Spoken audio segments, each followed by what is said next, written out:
The world has been buzzing with rumors, speculation, and theories about Kate Middleton's private life.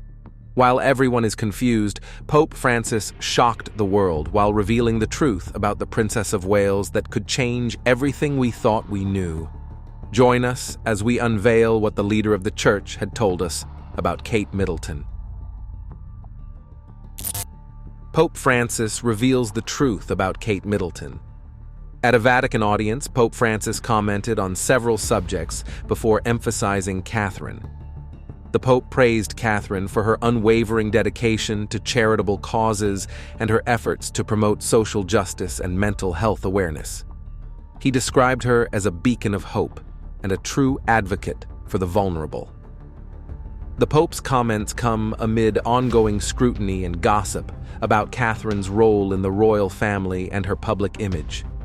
Some have speculated about her influence on royal decisions and her relationship with other members of the family.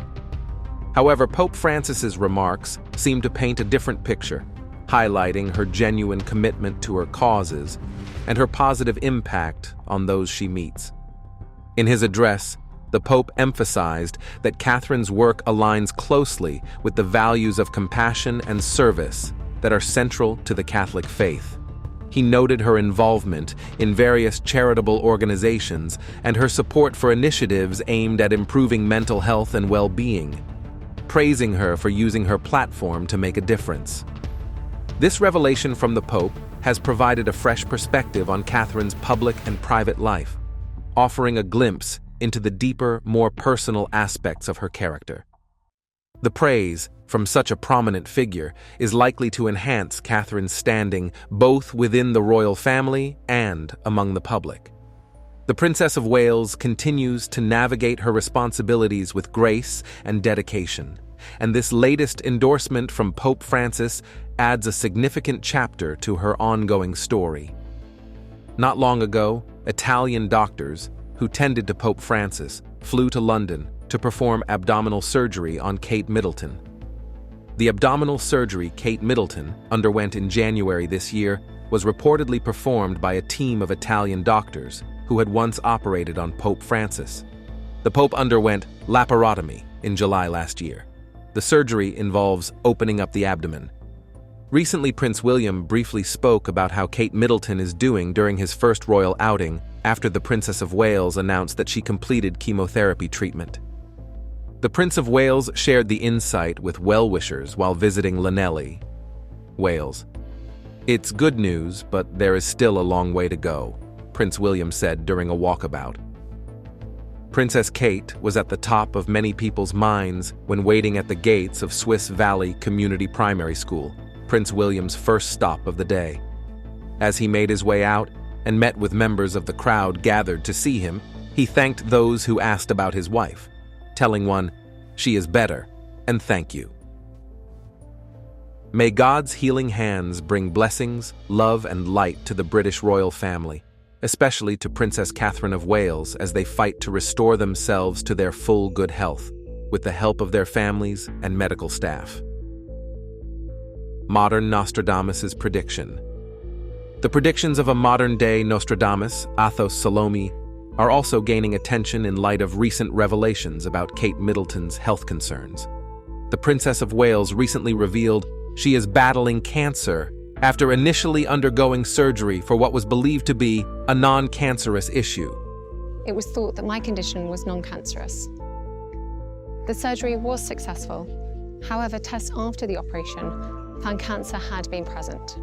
The 36-year-old Brazilian mystic, who claimed to have foreseen major events such as the onset of the coronavirus pandemic and Elon Musk's purchase of X, as known as Twitter, claimed that Princess Kate will be dealing with bone, knee, leg, and joint issues in the upcoming year. The mystic, however, claimed that the princess's primary challenge lies in her future role as a royal. A user wrote on X, "The prophecy of Nostradamus is fulfilled. Kate Middleton has cancer. The British crown must give the throne to Prince Harry because William no longer meets the requirements to be the King of England." Such discussions show the ongoing fascination and speculation surrounding the future of the British monarchy in light of recent revelations. He has claimed that embattled Princess of Wales will have a mountain to climb from now. Before that, hinted recently at the possibility of World War III. He said, "The challenges reported are whether she will indeed be ready to take on the crown. The months of March, June, September, and December are part of her life, as is the year 2025. For there is a significant contention between the brothers about who will replace the father on necessary occasions. Everything is already written in Kate's life, so it is essential that she takes care of her mental health and also her bones. The structure and responsibility weigh not only on the mind but also reflect in her bones, although they will never confirm the fact she indeed has this problem."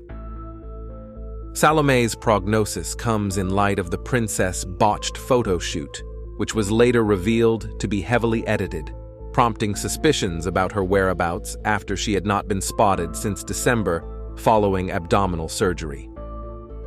He said the countdown to 2025 has begun, prompting the princess to focus on her health and continue fighting for her well-being. He added, "In 2025, people around the world eagerly await to see how the Princess of Wales overcomes challenges and shows resilience, embracing the responsibilities and opportunities that await her." Salome claims that he can delve into the depths of the mind to unveil truths and perspectives beyond common understanding. He describes what he does as not simply fortune-telling, but rather a profound and intuitive understanding of information that is, as of yet, inaccessible. What Kate Middleton's battle with cancer can tell us. In a statement updating the public about her health, Catherine wrote, "I am making good progress, but as anyone going through chemotherapy will know, there are good days and bad days. On those bad days, you feel weak, tired, and you have to give in to your body resting. But on the good days, when you feel stronger, you want to make the most of feeling well. Fairly or not, unnatural expectations follow those with great privilege. The Princess of Wales is expected to do the impossible, to say when her health storm and consequential media storm will end. Unfortunately, like the rest of us, she cannot answer that question. Meteorological storms are quite different from the metaphorical storms of life. Connected to the web by the personal computers in our pockets, we are no longer surprised by nature's storms. We are informed, often quite accurately, when they will begin and how long they will last, even about their intensity. Life's storms are quite different. We seldom see them coming, and we rarely know when they will end. Indeed, uncertainty is a large part of their toll. Many of us find that not knowing is worse than knowing. So here are 3 pieces of advice for the storms of life.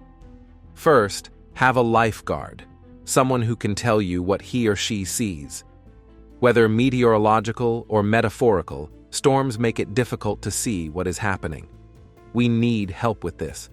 We need someone else's eyes, someone we can trust, someone who can say to us, "Look, you may not see this, but I know that you are in trouble." And of course, we need to be those eyes for those whom we love. Storms and the stress that they cause are seldom announced by calendar dates. The nature of stress is that it gradually builds up until we find ourselves staggering under its weight. Each of us needs a lifeguard, a spouse or other relative, or a close friend who can say what they see. You're really struggling. You're under a lot of stress. You need to take care of yourself. Second, know your shelter from the storm, your line of retreat. Learn how to take care of yourself when times are good so that you can instinctively do this when they are hard. What helps you to deal with stress? Sleep, exercise, recreation, television, travel, conversation? You need to know this in advance, because by the time you hear from your lifeguard, you will be well into the storm, and it will already be wreaking havoc. You need to know what taking care of yourself looks like before you are told to do it. And finally, remember that all storms pass. We know this when it comes to the weather, but we easily forget the same when it comes to life. It is in the nature of the storm to blind us, to make us forget that it is an aberration. Life was not always like this and will not always be like this. The storms of life blow over, even if they only pass with life itself. If nothing else does, death will free us from the storm, and that is not a shallow promise. Indeed, it is a fundamental bulwark between Christian belief and contemporary despair. We have hope in the life to come. This core insight was expressed in the Church's condemnation of suicide as the ultimate sin of despair, and it explained her praise of martyrdom as the ultimate act of faith. One act saw no hope but death. The other viewed death as a small price to pay for the hope already given. Today, science rightly questions the level of freedom, and hence the presence of sin, operative in many cases of suicide. But no one can question the statistics showing that suicides are incrementally increasing in the developed world. Some storms only pass with death, and too many of our contemporaries see the complete darkness of death as a price they are willing to pay for the cessation of those terrors. The great dividing line between Christian faith and contemporary despair lies in the resurrection of Christ. If you believe that nothing follows death, you can be brought to accept death itself as the price paid to escape life's storms. But if you believe that life follows death, then the surety that the storm will pass, either before or with death, allows you to struggle on, even to become a different person, a better person, as the storm rages. Hope makes the difference. Christians believe that death is a portal that leads to the shelter we call salvation. There, Christ says to the storm, "Thus far shall you come, but no farther, and here shall your proud waves be stilled." The Princess of Wales began her recent statement with what might seem to be a bit of fluff. I have been blown away by all the kind messages of support and encouragement over the last couple of months. It really has made the world of difference to William and me, and has helped us both through some of the harder times. Is that media spin? Is it the candid optimism that we expect from celebrities? That depends upon how you view the ultimate nature of reality. Christians believe that nature, to use Catherine's word, has been blown open, like the tomb itself in the resurrection of the Christ. He woke up, rebuked the wind, and said to the sea, "Quiet, be still." The wind ceased, and there was great calm. Then he asked them, "Why are you terrified? Do you not yet have faith?" They were filled with great awe and said to one another, "Who then is this whom even wind and sea obey?" For us, Christ is a lifeguard. He is shelter from the storm, and he is the surety that it will pass. A wonderful love story. On June 15, 2024, the world was watching as Catherine, Princess of Wales, triumphantly returned to the spotlight during the Trooping the Color ceremony.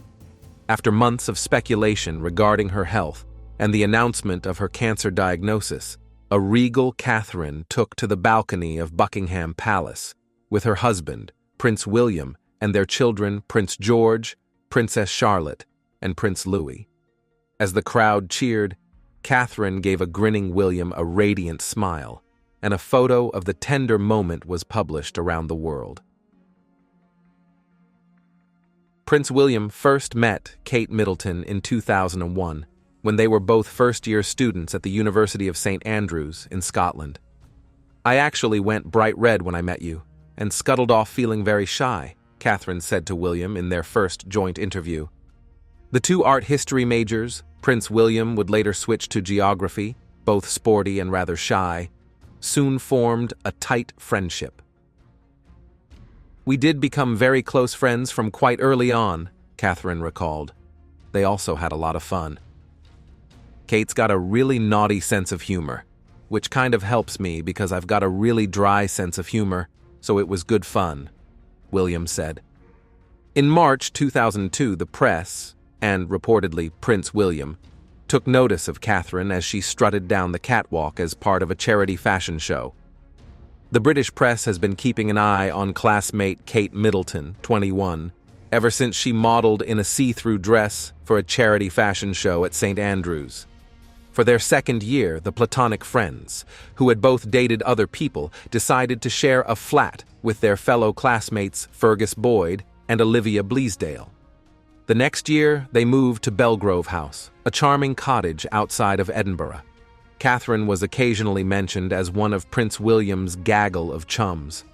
In 2002, the Daily Mail quoted a friend as saying, "Kate is a very lovely girl, but very unassuming. She's very bubbly, but also very discreet and loyal to William." For his part, the bashful prince attempted to protect all of his female friends from the glare of publicity. "There's a lot of speculation about every single girl I'm with, and it does quite irritate me," he said in 2003. "The more so because it's a complete pain for the girls. These poor girls, who I've either just met and get photographed with or they're friends of mine, suddenly get thrown into the limelight and their parents get rung up and so on. It's a little unfair on them, really."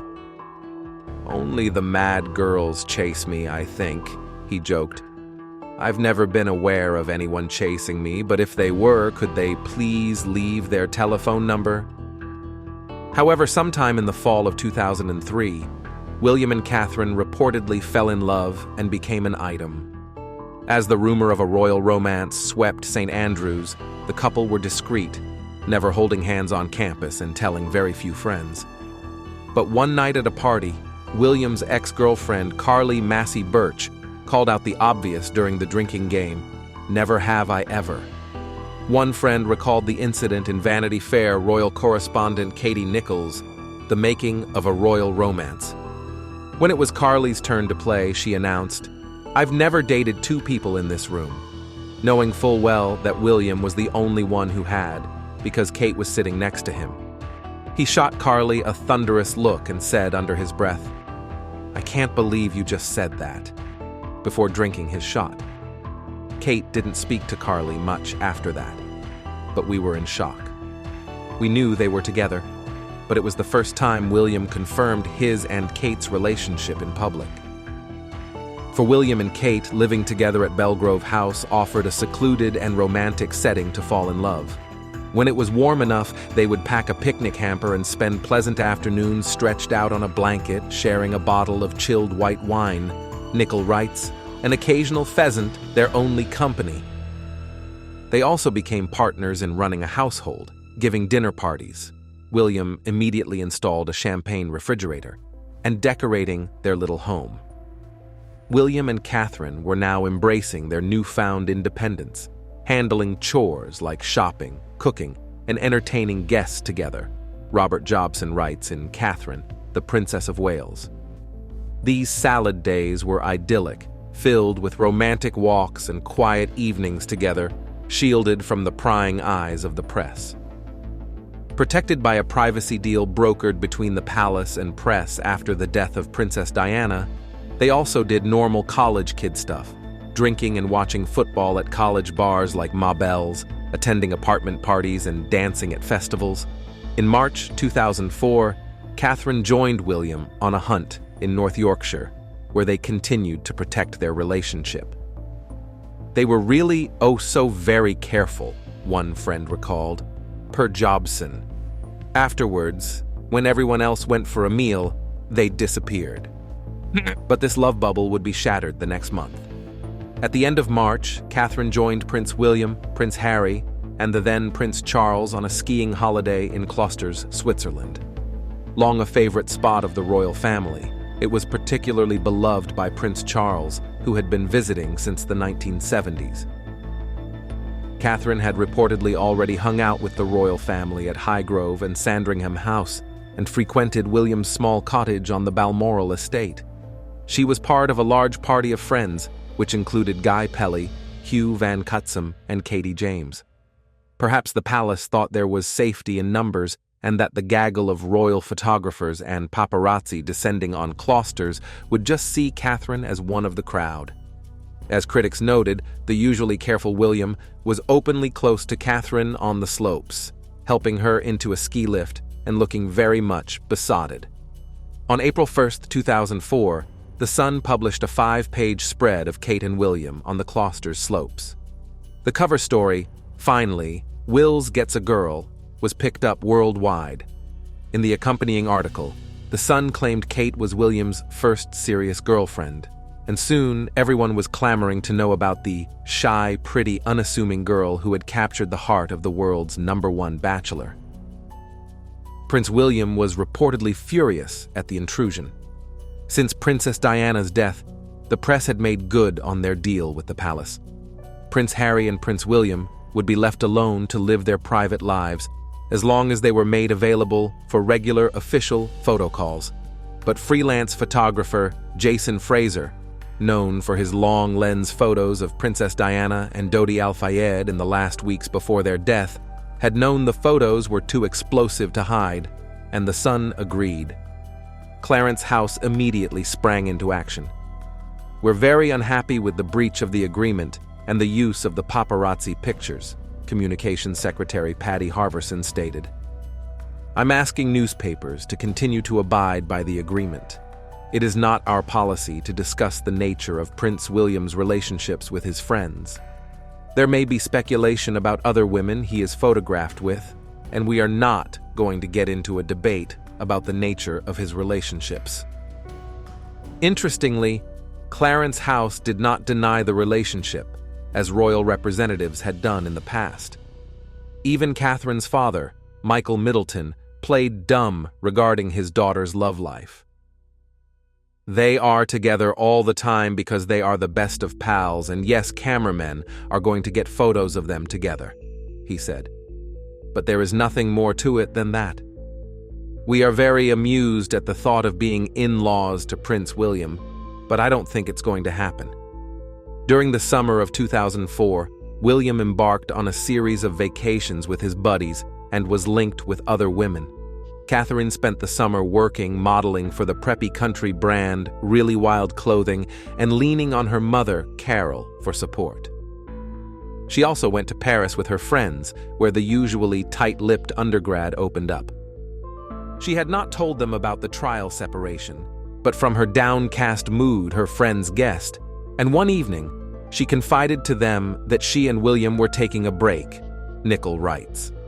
She was debating whether or not she should text or call him. She got quite drunk on white wine and really let her guard down, recalled one of the group. She said how sad she was and how much she was missing William, but she never mentioned it after that. But love found a way, and by the fall of 2004, they were back at St. Andrews and back to being roommates in every sense. William had found a picture-perfect partner, the woman who would stand by his side and gracefully endure the endless flashes of photographers' cameras for decades to come. The health concerns.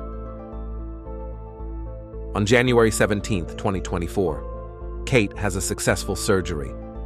The day after Kate was admitted to the hospital, the palace issued a public statement announcing that Kate had been hospitalized on January 16 for planned abdominal surgery.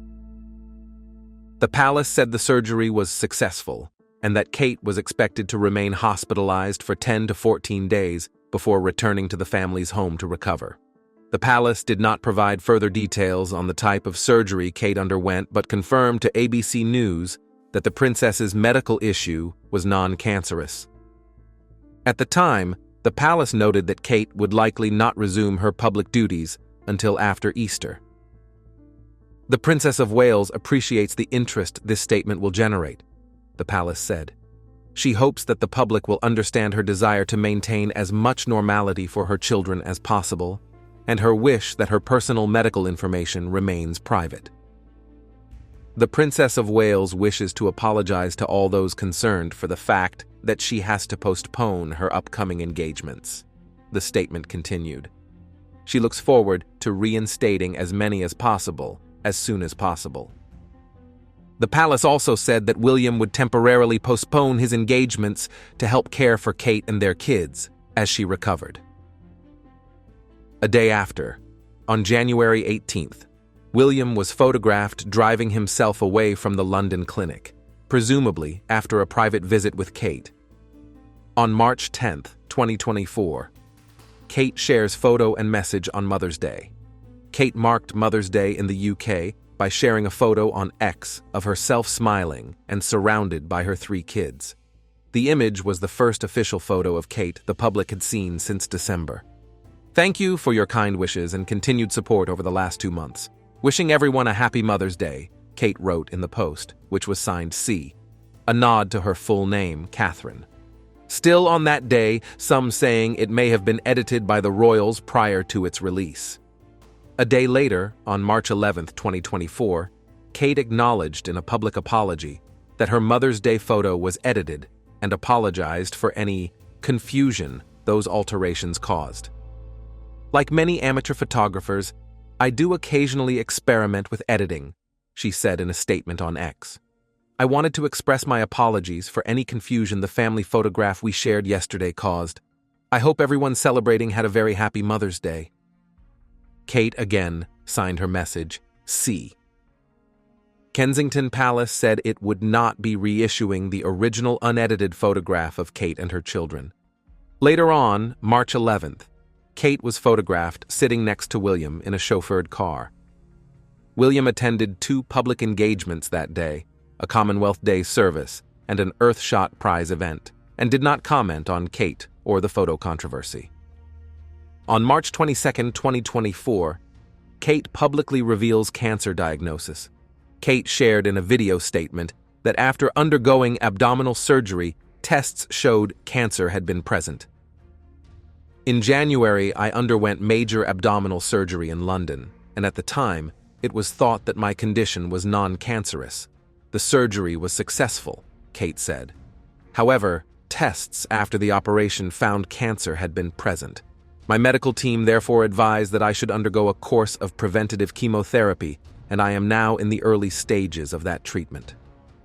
Describing the impact on William and their 3 children, Princes George and Louis and Charlotte, Kate continued, "This of course came as a huge shock, and William and I have been doing everything we can to process and manage this privately for the sake of our young family." On June 14, 2024, Kate says she is making progress amid chemotherapy. Kate shared in her first message since her diagnosis that she is making good progress but is not out of the woods yet. "I am making good progress, but as anyone going through chemotherapy will know, there are good days and bad days," Kate said in a written message shared on June 14th by Kensington Palace. "On those bad days you feel weak, tired, and you have to give in to your body resting. But on the good days, when you feel stronger, you want to make the most of feeling well." Kate said her treatment will continue for a few more months, adding, "On the days I feel well enough, it is a joy to engage with school life, spend personal time on the things that give me energy and positivity, as well as starting to do a little work from home." Kate also described herself as having been blown away by the support she has received since publicly revealing her diagnosis. "It really has made the world of difference to William and me, and has helped us both through some of the harder times," she said, adding at the end of her message, "Thank you so much for your continued understanding, and to all of you who have so bravely shared your stories with me." On September 9, 2024, Kate says she has finished chemotherapy. Kate said in a video message shared by Kensington Palace that she is focused on staying cancer-free and gradually returning to work after completing chemotherapy. "As the summer comes to an end, I cannot tell you what a relief it is to have finally completed my chemotherapy treatment," Kate said. "The last 9 months have been incredibly tough for us as a family. Life as you know it can change in an instant, and we have had to find a way to navigate the stormy waters and road unknown." In the video, which captured an intimate glimpse of Kate and her family, the princess shared more about her plans for the near future. "Doing what I can to stay cancer-free is now my focus. Although I have finished chemotherapy, my path to healing and full recovery is long, and I must continue to take each day as it comes," she said. "I am, however, looking forward to being back at work and undertaking a few more public engagements in the coming months when I can." As King Charles undergoes treatment for his own diagnosis, he is so proud of Catherine for her courage in speaking as she did. Both the monarch and Kate were hospitalized at the London clinic in January, and Charles has remained in the closest contact with his beloved daughter-in-law throughout the past weeks, the spokesperson added. He and Queen Camilla will continue to offer their love and support to the whole family through this difficult time. Although Kensington Palace initially announced after Kate's surgery that she was expected to return to royal duties after Easter, it remains unclear when she'll return following her cancer diagnosis.